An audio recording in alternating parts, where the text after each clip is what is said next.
And we've got a interesting talk today. Max PostvanderBerg comes to us from the Northern Prairie Wildlife Research Center with the USGS. For those of you who have seen previous talks related to the climate science centers, they're trying to maintain a close partnership with the Landscape Conservation Cooperative. And this is somewhat of a forced marriage, or this is both falling out of a secretarial order that started this. How does the Department of Interior connect with with land managers and climate science? And both the Landscape Conservation Cooperatives and the climate science centers grew out of that order, and they're both in early days and both starting out. And Max is helping the North Central Climate Science Center and the Plains and Prairie Pothole Region LCC, Landscape Conservation Cooperative. And so it's really fortunate, I think, for the Climate Science Center to have somebody who's got a foot in both camps, working with the Climate Science Center, working with us. So he'll talk about sort of some of the work with dealing with uncertainty and structured decisions, and kind of, I guess, in the context of that work, the LCCs. So with that, I'll turn it over to Dr. PostvanderBerg. Can I PowerPoint that on the screen? I can. That's a good point. And let's just do this. Should do it, because you probably guys want to see the talk.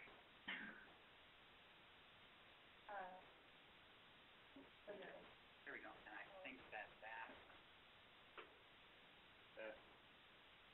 it's a bit merge.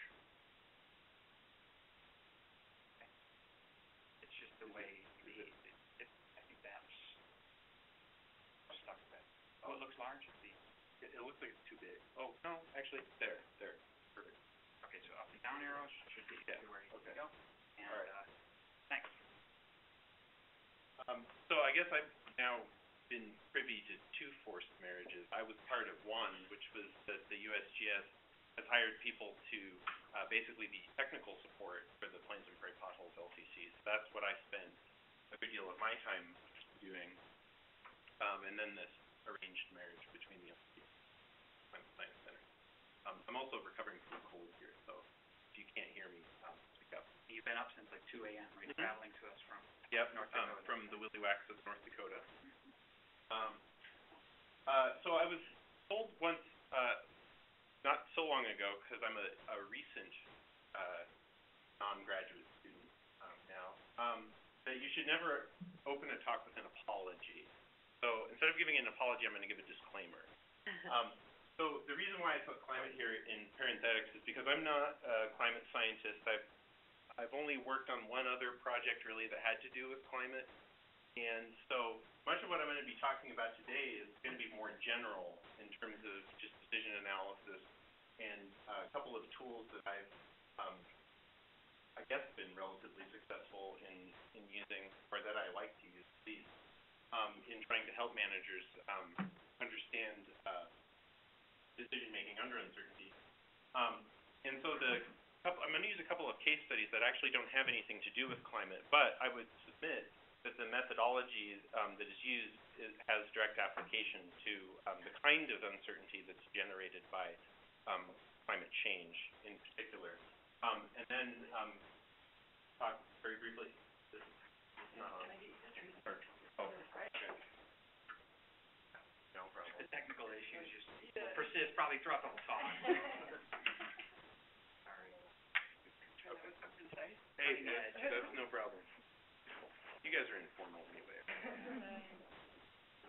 So if you guys have questions or anything like that, or if I say something that doesn't sound right,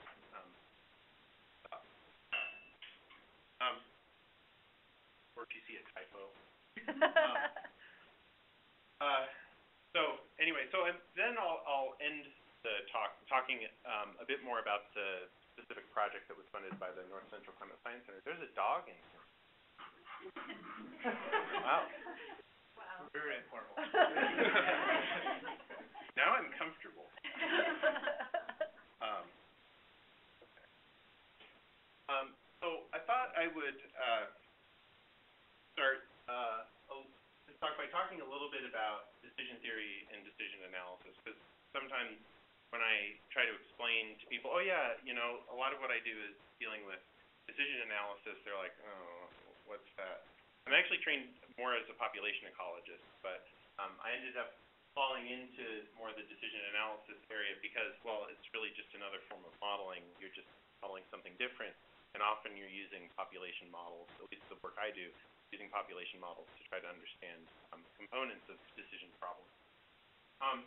But in general, we could define decision theory as being this really broad discipline that spans psychology, economics, ecology, now wildlife management. It's really focused on what goes into identifying or choosing an optimal decision or making a good choice. And there are really two. We spent a lot of time this morning, actually, Dennis and Jeff and Andrea and Sam and I talking about descriptive versus prescriptive decision theory.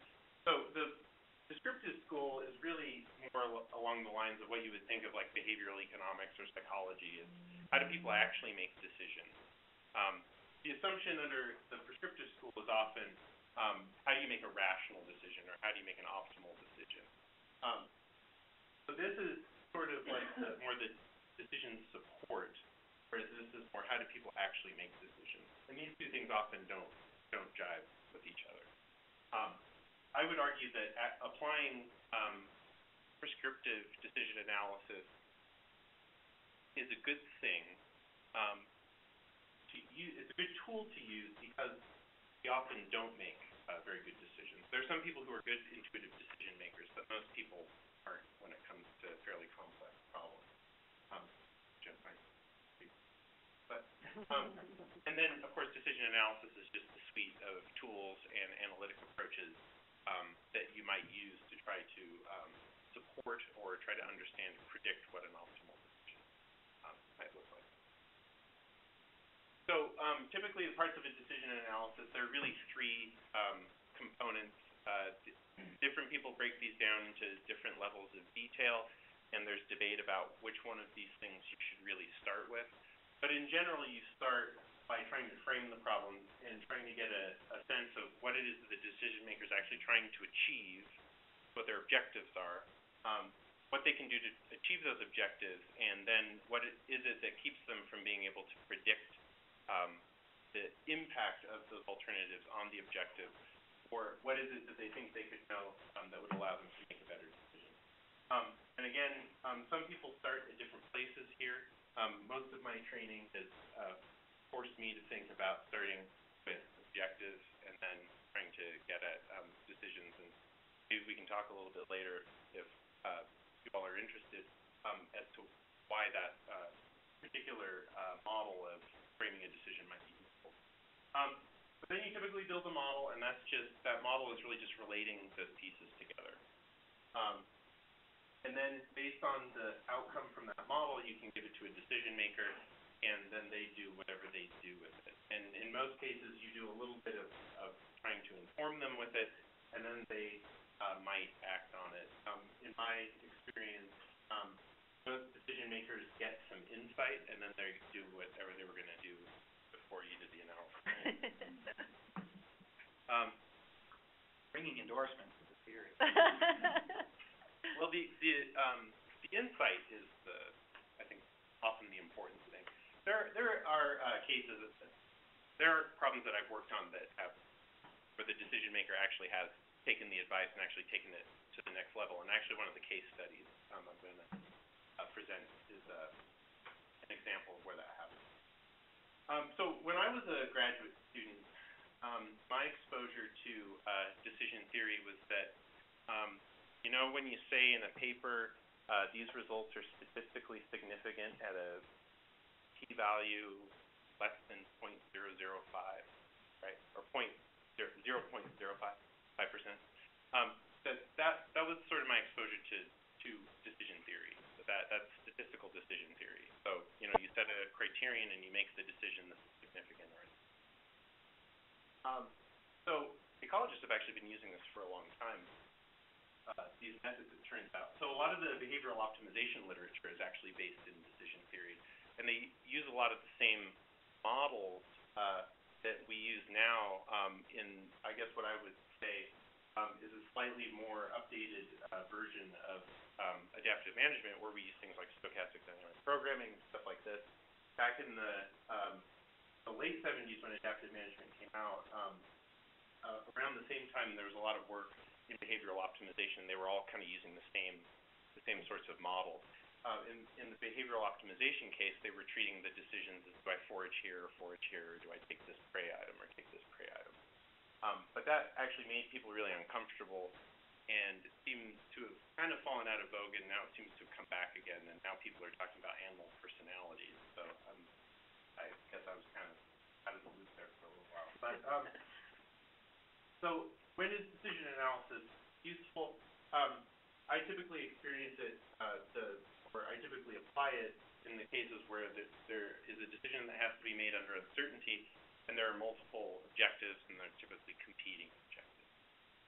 So the idea, again, is that you sort of make a rational, build a more rational model out of these pieces. So the two things I'm going to talk about, the two applications of decision analysis that I'm going to talk about here are what's sometimes called info-gap decision theory, or there's a much broader set of tools in the area of robustness analysis. I'm going to be talking about this specific tool. But it really applies in a situation where there's a decision that has to be made, but you typically don't have enough information to quantify the uncertainty in a probabilistic framework. So you have to do something, you have to make a guess, and then assess how wrong you are about that guess. And I might be wrong, but I kind of think that this is one way in which you could deal with uncertainty due to climate change, when you're not exactly sure which one of those models is correct. When you can't assign a probability to the future, but you know the future is going to be different. The other is the value of information analysis. So in many cases where there's a lot of epistemic uncertainty, the practitioner has the ability to reduce some of that uncertainty by collecting new information. Then the question is, which information should we collect? Not all that information is necessarily going to be useful for the decision maker.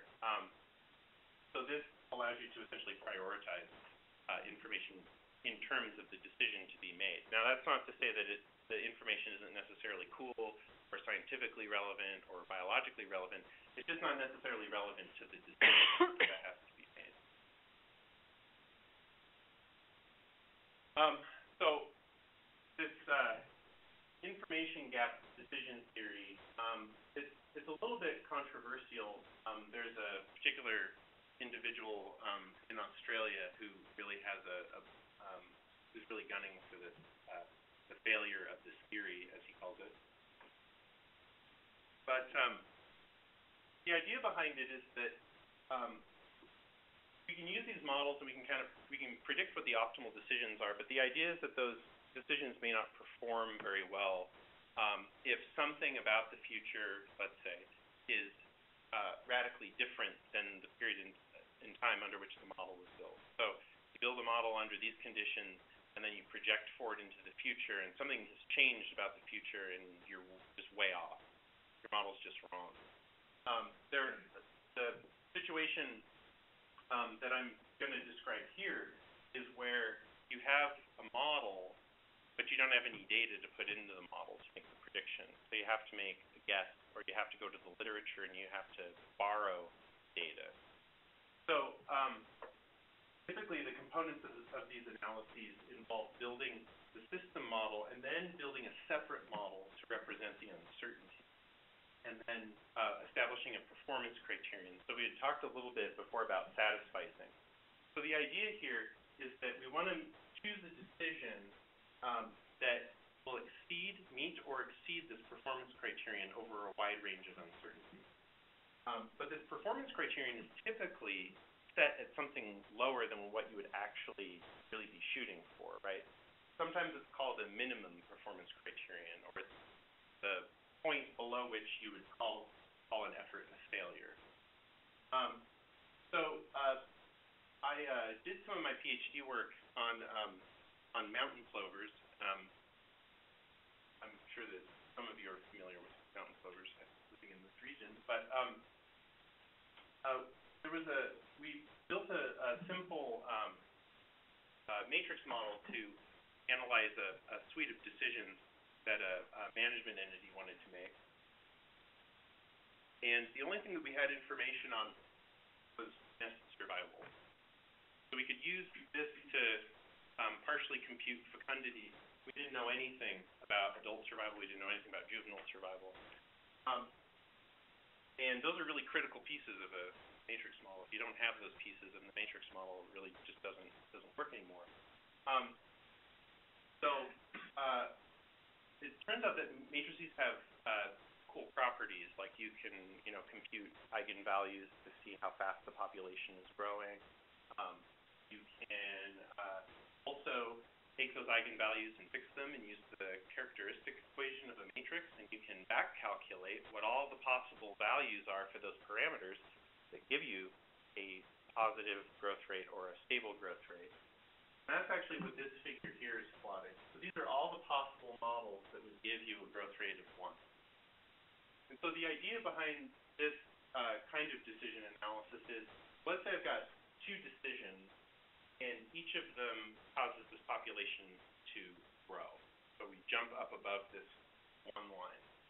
Now the question is not necessarily what's the probability that this one or this one is better, but how far away are these different decisions from this minimum performance criterion? And the vector that we measure from this point back to this boundary is its level of robustness. So the infogap decision theory people, one of the terms that they talk a lot about is robustness. So rather than maximizing performance, we're trying to maximize robustness given a floor to our performance. And so if you plot out all these little vectors, in this case we have 3 decisions. If you plot out all those little vectors for those decisions, that's what's represented down here. So these are all those little possible alphas that are represented up here. And I've plotted it against performance. And again, we'd like at least a stable population in this case.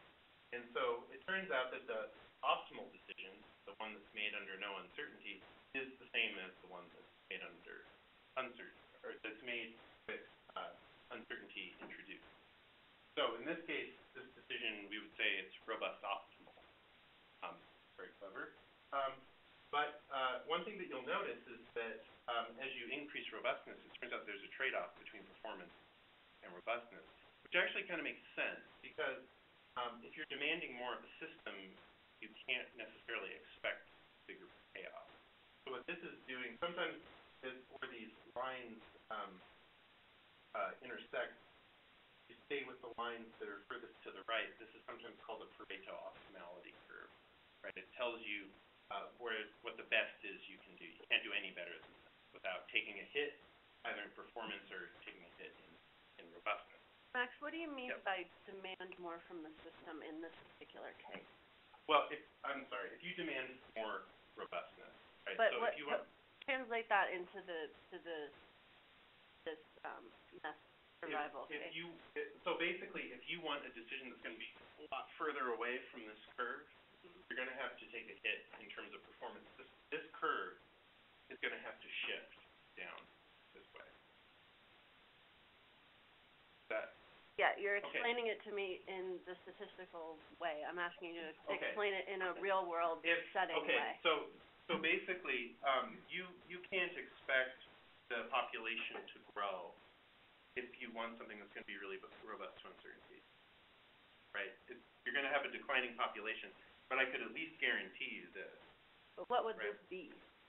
This robustness to uncertainty in that real-world scenario? Oh, okay. Well, now this is where I run the risk of saying something stupid. Sorry. No, it's a good question. So the idea is that this has increased. So all of these potential models are basically nested sets, right? So this is saying that there's a larger set of possible outcomes. Okay. Right? Like more nests and less adult survival, or, I think the question is, Right. in a ecological context, Right. how are you making decisions that are more robust, I think. Yeah, exactly. Okay, so I should point out that what this decision is how much effort to invest in a program that protects nests from mortality. Okay, so I guess I should have explained that. I thought it was general enough, but my bad. Thanks for calling me on that. So this is basically saying if you invest 100% of your effort in going out and protecting these nests from getting destroyed, that this is the benefit that you would expect from the population. Right? Okay. Given uncertainty in adult survival and uncertainty in juvenile survival. Right. So what this is saying, like for example right here, if you wanted to go for robustness of this value, if you looked it up here, well, even if you're investing 100% effort, right, you're looking for robustness against adult survival and juvenile survival, you can't get this population to grow, right, even though you're manipulating fecundity. Does that get a little better to your question? Yep, thank you. So which one was the Pareto, equivalent, similar to the That right there. black one, yeah? Well, no, it's not just the black one. So the black one comes down here, and then you jump over to the dashed line. Okay. Geez, I hope I have enough time. Sorry. Okay, so this is just a really quick example of analysis that I did for the Rocky Mountain Bird Observatory, where we had gone out and I had helped them analyze some data for burrowing owls in western Nebraska, and wow, we found this relationship that active prairie dog colonies had a lot more owls, burrowing owls on them than inactive colonies. So burrowing owls nest in prairie dog colonies. They nest in their tunnels. Right. So then they started asking the question, well, what can we do with this data? And so the question was, well, what kind of options? What do you guys do? I mean, with information. And this was a little bit informal because the biologist at the time said, well, what I'd really like to know is, do we have to start translocating prairie dogs to reactivate colonies, or can we pay off landowners to try to keep them from exterminating prairie dog colonies and keep the extant burrowing owl colonies that are there, and just hope that there's some dispersal from those sites to new sites? And so, really, in the end, the reason why they're interested in that is they want to get more owls on the landscape. So a really simple problem. The problem is, though, that the data, we didn't have a lot of data, so it's kind of crappy data. And we projected this out to the future to look at what the trajectories were for these owls, and it, didn't look so good, but it was really, really uncertain. And of course, Rocky Mountain Bird Observatory doesn't have all that. So what we did was we started talking about being cost efficient, and at the time, the folks that I was talking to said, well, why do we want to be cost efficient? So, okay. So we built a version of this model, and basically what this is saying, so we have this term here, this value that's called utility, which is just a user-defined mapping of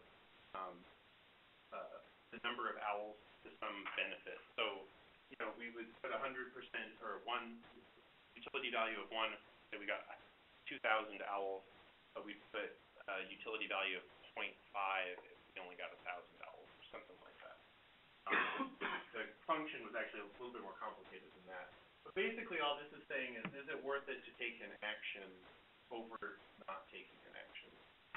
So is it worth it to add that extra little bit? So this is predicted response, and these are responses and decisions that have already been made.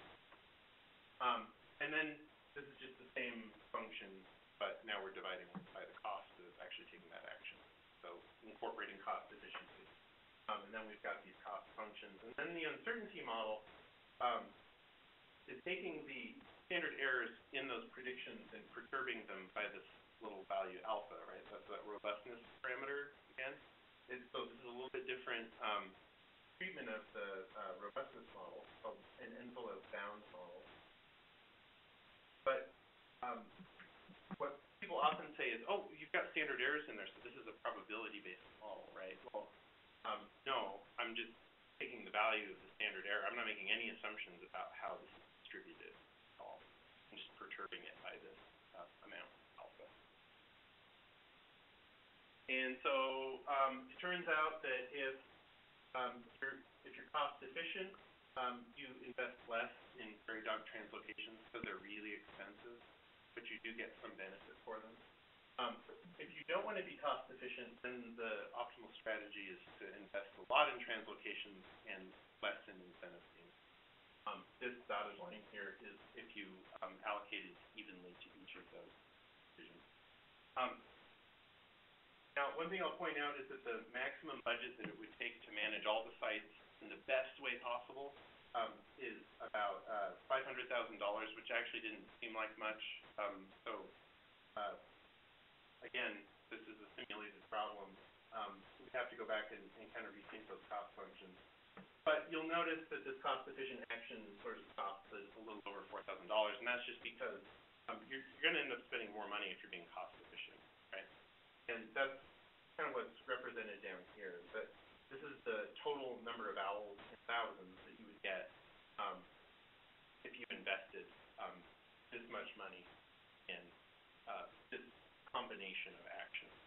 So you can actually go up and look and see how you split the actions, and then you can go up and look and see how much you actually get for splitting those actions.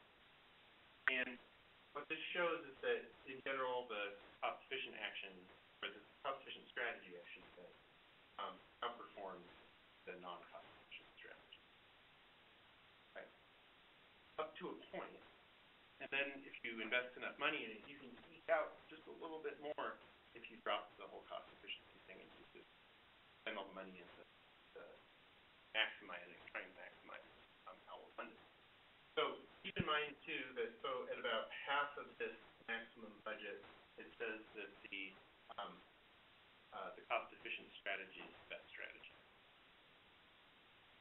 This is kind of a hard graph to read, so just focus on this gray line and this black line. The gray line is the non-cost-efficient strategy, and the black line is the cost-efficient strategy. If you've got all the money that you could possibly want, doesn't really make sense to do anything cost-efficient.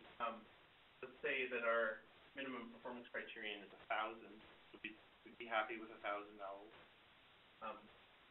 The most robust strategy is to go with something that's not cost-efficient, right? Got enough money.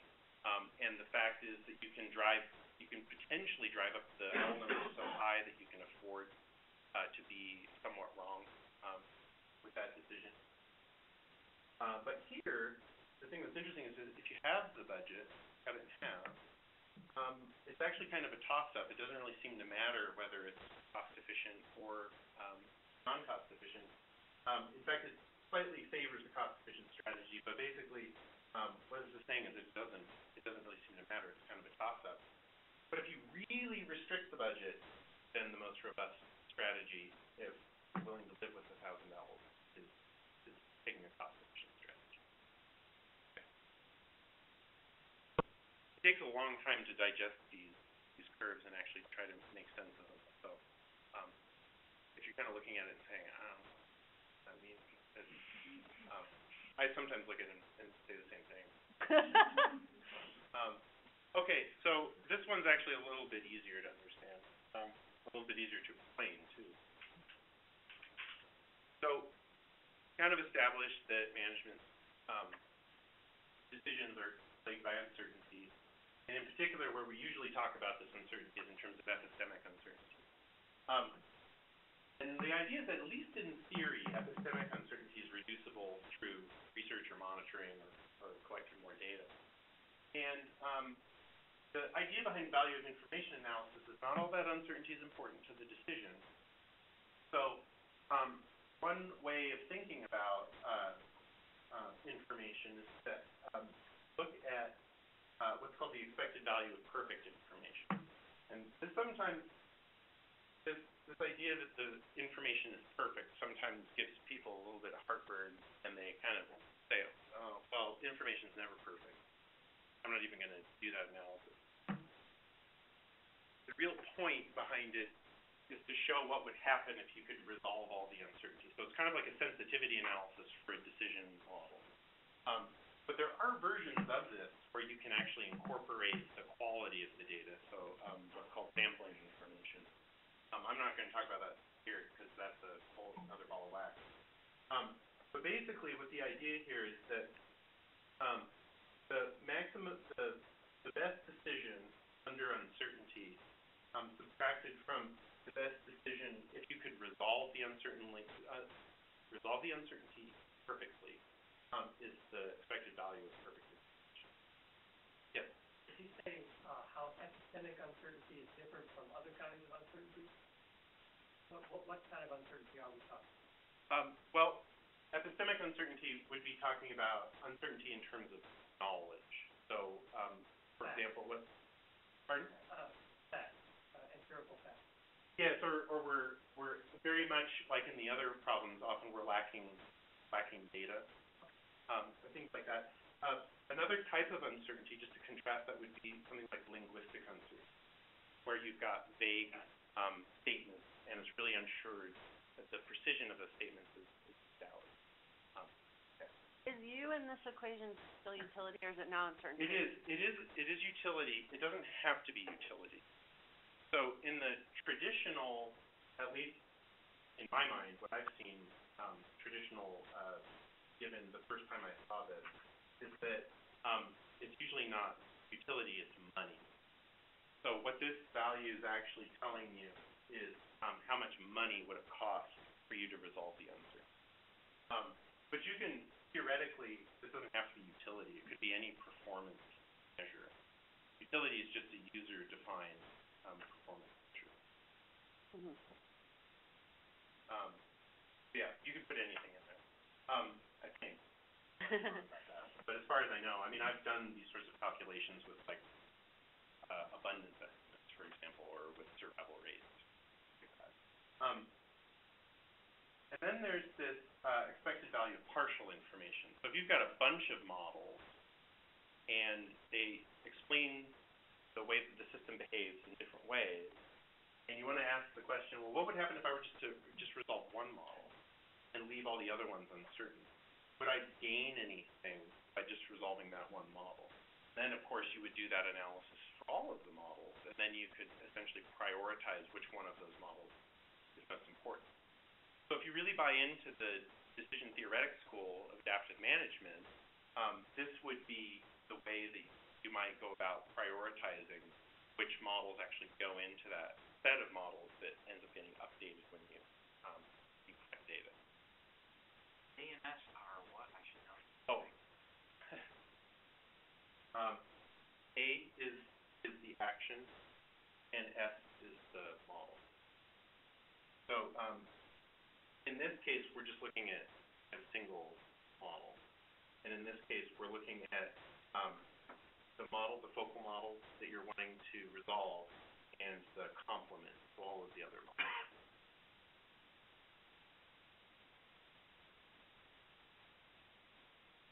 So this is an example of a workshop that I helped with.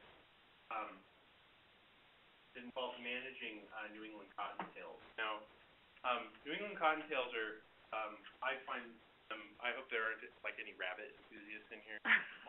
I think that these guys are a little bit obnoxious because they're a candidate for ESA listing. The proposed reason behind their decline is the introduction of eastern cottontails into New England. Eastern cottontails look exactly like New England cottontails. They live in habitat that's very, very, very similar to New England cottontails. In fact, I was talking to one of the biologists in this workshop was saying, yeah, about 50% of the time we can actually distinguish them in the hand, but we have to get we really have to get up close and personal with the rabbit and start looking for like anatomical markings. The rest of the time what they have to do is they actually have to genotype them. So they actually have to collect rabbit pellets and send them to a lab and have somebody else tell them whether or not they have a New England cottontail or an eastern cottontail. but the big issue, I think that everybody involved in this problem realizes how weird this is, that you basically, you've got this species, and it looks like, the other species that you think is driving it extinct, but no state in New England or the Fish and Wildlife Service wants to deal with this. So they've decided that they're going to try to be proactive, and they're going to solve this problem. What they wanted to do is they wanted to solve it through adaptive management, and so they behave differently? Is that why? Is that the... They do behave a little bit differently. So their impact on the ecosystem is different. That's the argument, I assume? Yes, yeah. And the other part of it is that there's a density-dependent mechanism there where they're actually out-competing them for food and breeding sites. Because their habitat is very similar. It's not one-to-one. New England cottontails are happy to hang out in fields, whereas New England cottontails kind of need field forest margins, but they will live in fields if they have to, and it's really frustrating. I mean, it's a big source of uncertainty for them. Are we really dealing with New England cottontails, or are we dealing with eastern cottontails? And then you get confused when you're talking about it, and you start talking about eastern cottontails as the species that you're trying to recover, and New England cottontails is when you're trying to exterminate, and half the room's looking at you like, what are you talking about? And the other half of the room's like, yeah, wait, no, that's, so anyway, it's a weird problem. Who's petitioning? Is it? An animal rights group and a couple of environmental groups. So the biologists aren't big fans themselves? Well, they don't want the additional burden. Right. So they came to us and they said, well, we want to do this adaptive management project. And it's like, okay, what is it that you can do? What do you not know about? I mean, we basically had to start from the ground up. We had to do the decision analysis stuff, which took, 5 days to do, and we're not done. But basically their objectives are, they want more New England cottontails, but they also have this problem because of the petitioners. The petitioners have said, hey, but what we really don't want you guys doing is trapping and killing eastern cottontails. We want you to trap them and relocate them. So they've got some issues that they need to deal with there, but they're also trying to minimize costs. But they still want these options laid out on the table. They want to trap and relocate. They want to trap and kill. That's what they came to us with. And then when we started structuring the problem, we started talking about their objectives and other things they could do. They said, well, wait a minute. Rabbit hunters are like really serious in New England, and they're really good at getting rabbits. They've got dogs and everything. They can pretty much clean an area out. And so they said, well, maybe we should start trying to incentivize hunting. And it was like, no, maybe we shouldn't. No, maybe we should. So they wanted to include it in the end. And their main uncertainties are, this is just a cartoon representation of one of their uncertainties, which is this density-dependent response between the growth rate of New England cottontails and the density of eastern cottontails. So they don't know which one of these is true. They don't even know that line. But the other thing is that they also said they don't want to hunt if they know that there are New England cottontails in an area where they're trying to manage.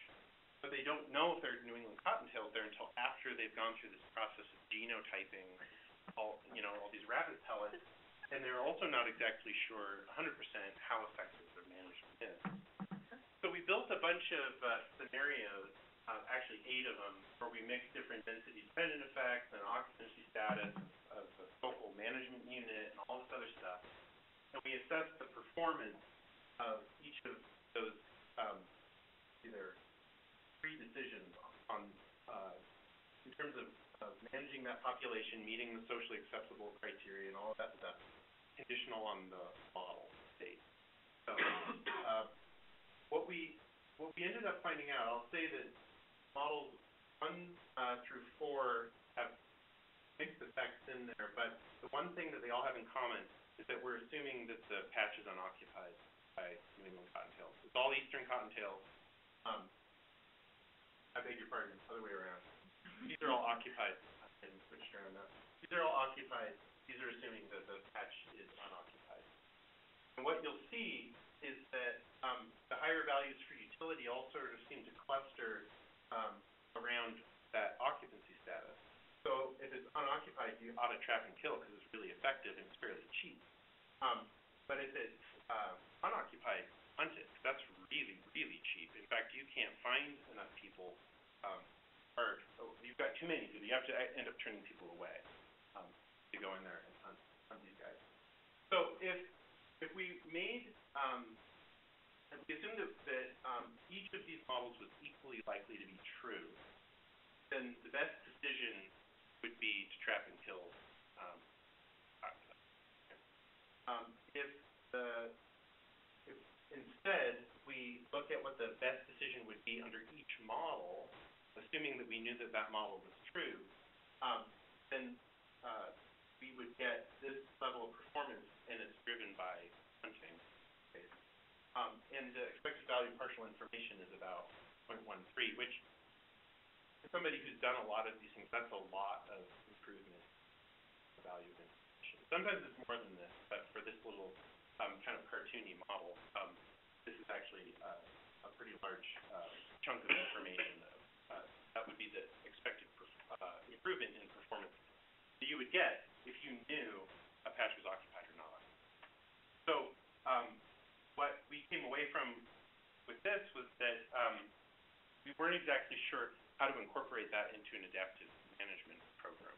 And so actually where we are right now is we're in the process of going back and saying, well, actually there are other uncertainties that we also need to address as well. So we're trying to go back to the beginning with that and figure out what the other uncertainties are. We can actually turn it into an adaptive management program. Okay, now completely, I'm not going to take my foot off the clutch. I'm just going to shift gears here. I'm sorry, I'm not going to push the clutch in. It's been a while since I've driven the Standard. So this is the project that was funded through the North Central Climate Science Center and National Climate Predictions Platform pilot study, which you may have heard about from Jeff. And I need to acknowledge my collaborators, Kathy Thomas, who's actually in the back of the room, so if she wants to answer any questions afterwards, talk to Kathy. And Tracy Holcomb, they're both at Fort Collins Science Center. So again, I spend a lot of my time working with the Plains and Prairie Potholes LCC. They're this diverse conglomeration, or loose confederation, I think is we like to say, because we do, after all, we have Montana in our LCC, so we have to be a confederation. Of federal, state, NGO, tribal, or we're supposed to have tribes involved, but we've actually not had much traction with the tribes in our region at least. But the idea is that, or I'm not sure if I've convinced them of this or if this is their original documentation or not. It's all kind of fuzzy now. Is that they really want to start supporting conservation decisions for addressing science needs, particularly on landscape level stressors, because they are the landscape conservation cooperatives. But they really like this idea of value of information analysis. They're kind of sold on this idea that we really need to figure out what information is most important to the decision makers that are in the LCC. So the way that the LCC has been working on this, determining science needs, is that we show up in a room and everybody just starts throwing stuff out, and then we come up with some set of nebulous criteria. We sort of rank some needs. We develop a bunch of RFPs, and then we're supposed to go back and look at it again. Now, this looks like one of those adaptive loops that I think now, if you're in the USGS, you have to have one of these in your talk. Is that right? At least one. Yeah, at least one cycle diagram. This is not an adaptive process in the process like adaptive management. This is a trial and error process. We just keep going back to this step and saying, well, what do you want to do differently? We don't really have anything that we're updating. I don't feel like we do. But anyway, we've now started going through this process of doing these decision analysis workshops to try to figure out how we can go about prioritizing the information needs for the partners based on decisions that they feel like they need support. So we've done some previous work where we just had, it was just sort of a brain dump. Who are the decision makers? What do they do? What are they trying to achieve? Yada, yada, yada. In the previous work, it was really, really general. I mean, we're just talking about, everything in the kitchen sink was an uncertainty. And at least initially, their goal, again, was to try to support on-the-ground decisions.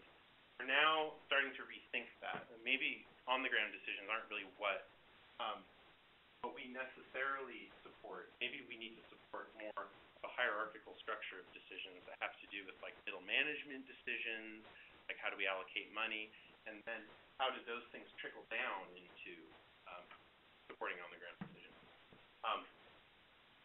The other thing is that they're really focused now on trying to resolve the uncertainty about the systems that are in the LTC geography.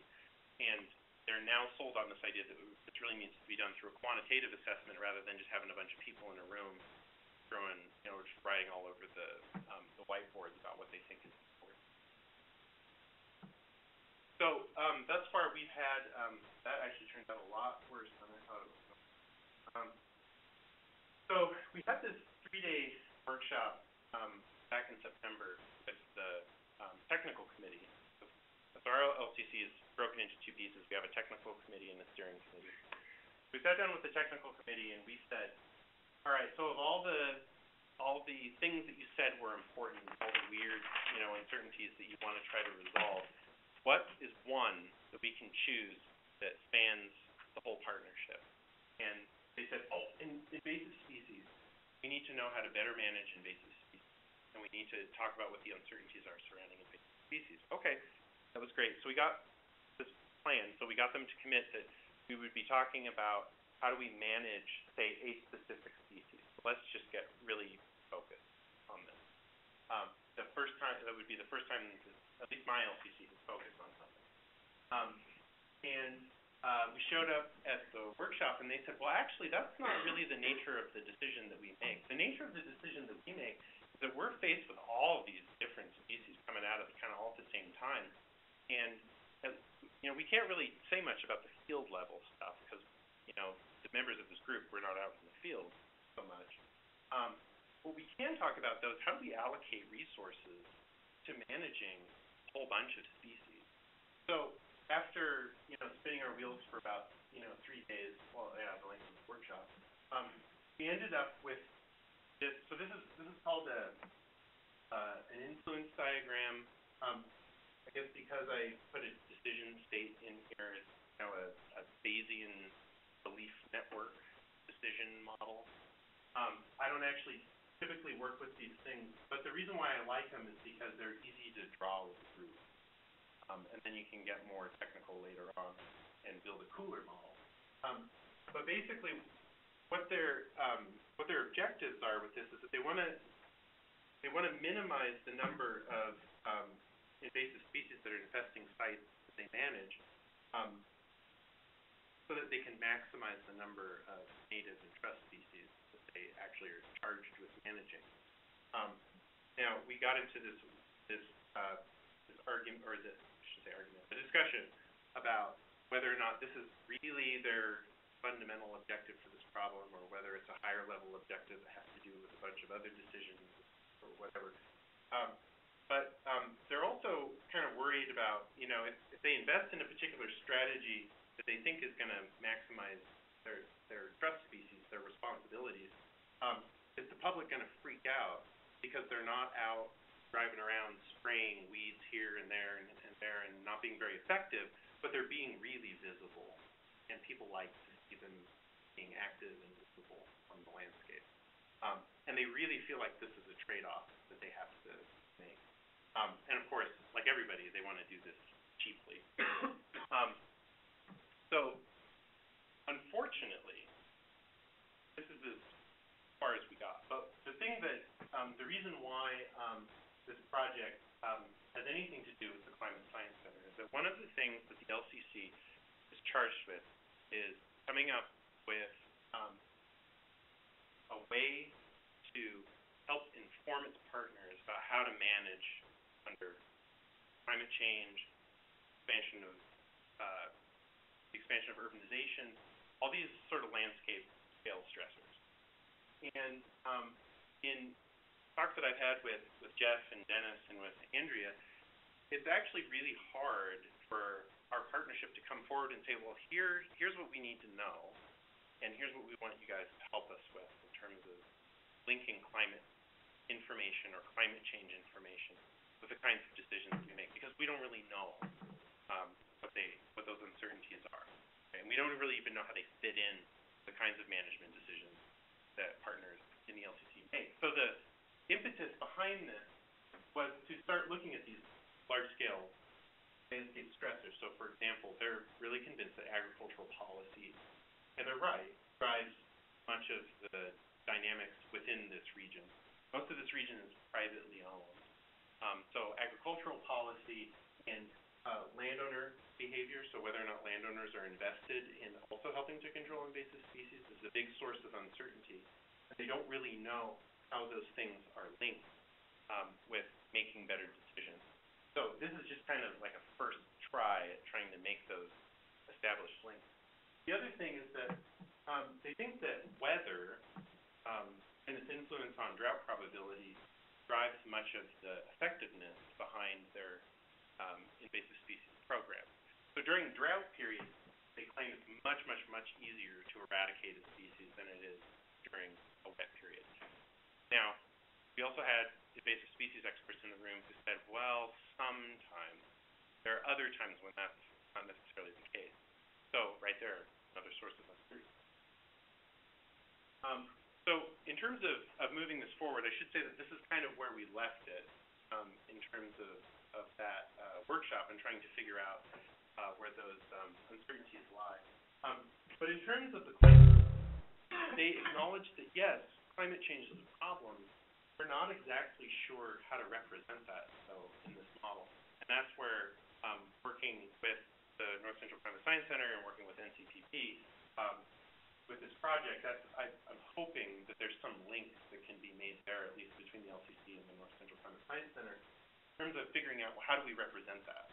And what sort of time horizon are we talking about? And is that time horizon relevant to the kinds of multi-species invasive management problems that we're trying to deal with? What we don't know. So where I've sort of left this is that model is too difficult for me to understand. So what I've suggested is that we have to go to more of a state dynamic sort of model using, ordinary differential equations and stuff like that. But the idea behind it is that if you've got any site on the landscape and it's in the state of being uninfested with any invasive species, you have the potential to become infested. This is a two-species model. You have the potential of becoming infested with a species, and then you have, let's say, species A and species B. So you've got different probabilities of becoming infested with these species, and then you've got this probability that you could potentially become infested with both species. If, and this is one of their other big uncertainties, if there would be reason to believe that maybe one species facilitates another species, or if they compete against each other and one species keeps the other species down. And now the challenge is trying to figure out where those uncertainties fit into this model. So this is the model, this is the predictive part of that model. This is what predicts our performance. And then the idea would be that we simulate this under all of those different decisions for a broad range of species and look at what the sort of optimal portfolio of investment decisions would be given the expected outcome. So it's a bit general right now, but I think we're moving forward with it. And I will say that one of the things about this project that has been sort of frustrating for me is the fact that we have so many partners that all have different wants, needs, desires, and if you start down the road of trying to incorporate everything, it's just completely unmanageable. So we've had to sort of fight that by going in the exact opposite direction, saying, well, what are two things we can agree on? And is that going to be useful enough to be able to predict how you might go about resolving a certain set of uncertainties? So, and it looks like I'm about out of time, but this is just sort of, I guess the reasons why I think it's important to at least consider using techniques like this, regardless of discipline, in the framing of these sorts of applied research problems, right? It goes beyond just doing the analysis to inform the decision maker. As a scientist, I'd like to know what's important. I mean, I have a sense of what's important kind of based on what I like to do in terms of the analyses that I like to do. But because I work for an applied agency, I really do need to keep a very close tab on what the people I'm supposed to be supporting want. So that's the primary reason why I've kind of fallen into this, because it helps me out as an applied researcher. I guess with that, I'll stop talking.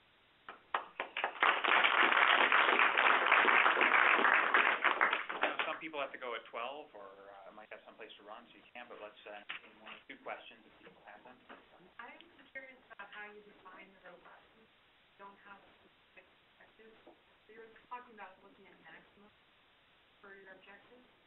And so if you don't have like that line that you talked about, you define it as a population growth of 1. What do you do to find that line or don't have a specific target? Well, oftentimes, actually, this would probably be a better example. So here, they actually had a specific target. It was actually, I think it was 3,500 owls or something like that. So, I mean, basically, what this is saying is that objective's unattainable. You can't get there. And we were talking about this earlier. It's usually pretty easy to get a manager, comparatively easy, I should say, to get a manager to tell you what their sort of dream goal is, where it is that they want to get to. Sometimes it's a little bit hard to get them to kind of quantify it, but comparatively speaking, it's much easier than asking them, well, what's the lower end of that look like? What's the absolute lowest that you could possibly tolerate and not say, I completely failed at this venture? And the reason for plotting this way is because we didn't have that value. They wanted to sort of retroactively look at the robustness and then go back and figure out what their minimum performance criterion is. Now, the developer of this method, Jakob and Chaim, would say, no, you need to know beforehand. I guess I'm a little bit more pragmatic in the sense that, no, that's okay with me. I mean, if you want to try to choose a target based on what you think you can achieve in terms of robustness, it kind of defeats the purpose a little bit of doing that kind of an analysis. But I think it helps a little bit in terms of negotiating where that target ought to be. In this case, what we decided was the target actually is not the important thing. The important thing is that we need to get more money, because we can actually buy robustness if we spend more money. That's kind of that was the take-home message. So in that case, we didn't actually need a target because they were fine with saying we just need more money. So does that kind of answer your question? That's really interesting. It's hard to get people to come. Yeah. And it's good to see there's a way to work to help that. Yeah. Get you back where you.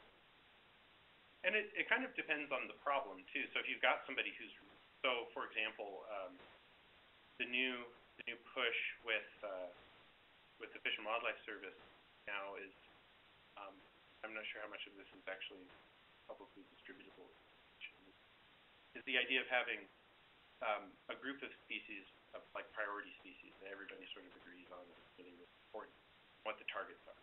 We really need to have targets. We need to really be focused on targets.